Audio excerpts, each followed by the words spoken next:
David Brown, an astrophysicist working at the University of Warwick. All right, David, we want to hear from your experience on this. And when you hear that these people are going up there with a price tag of $55 million, where's that money going? What is it benefiting? Thank you. The money in this case is going towards a lot of things. It's going towards paying for the rockets, space flight, although it's come down in price quite a lot thanks to the innovation that SpaceX has provided, is still an expensive business. It's also got into partnerships with various research companies. There's over 25 experiments that this crew will be performing during their short stay at the ISS.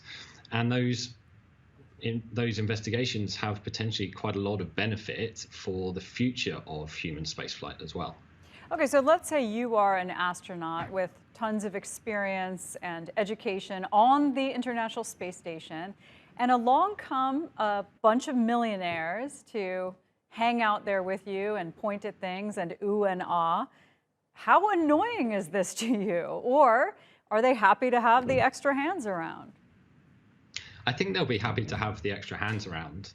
And I think that if, as mentioned in the report there, if this was a case where this crew had undertaken quite a short amount of training, then I'm not sure they would have been allowed near the ISS, honestly. Yeah. I think they have shown with the extensive training they've gone through that they are committed to doing this mission properly.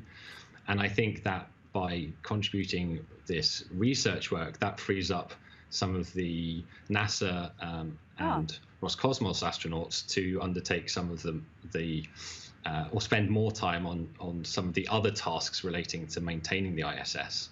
So having civilians or just regular people go up there, are there risks involved with this? Or do you think that this is about time that wealthy people fund these programs and then they get a little piece of the action themselves?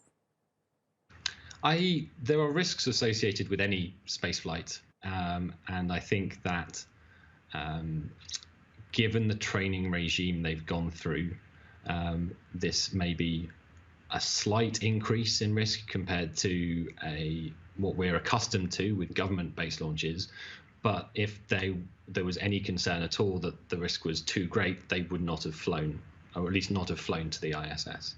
I think with the cost of spaceflight and the way that space agency budgets are trending, and the fact that they have more and more places to try and spread their budget, I think that this is really the future of how a lot of this work is going to be funded and going to be able to continue progressing. I mean, when you think about NASA and other space agencies around the world, the seriousness of them, how much they've accomplished over the decades, and then you think about Tom Cruise going up into space to shoot a movie, is this a shame in some ways that it has come to this? Because lots of people like to roll their eyes at billionaires building these rockets, which are kind of, trophies in a sense. Or is this ultimately good for humanity? I think it's a net positive thing. I don't think, if I remember correctly, Tom Cruise is will not be the first person to use the space station for entertainment purposes. That's I believe right. that has been done before. Mm-hmm. And I think that as long as, leaving Mr. Cruise aside, I think that as long as the focus remains on instances like this, where it is a crew going with a specific mission and they are there to contribute something, sure, then I think that's a good thing. All right. Well, it's good to have you, David Brown, astrophysicist. Thanks for sharing all of your knowledge with us.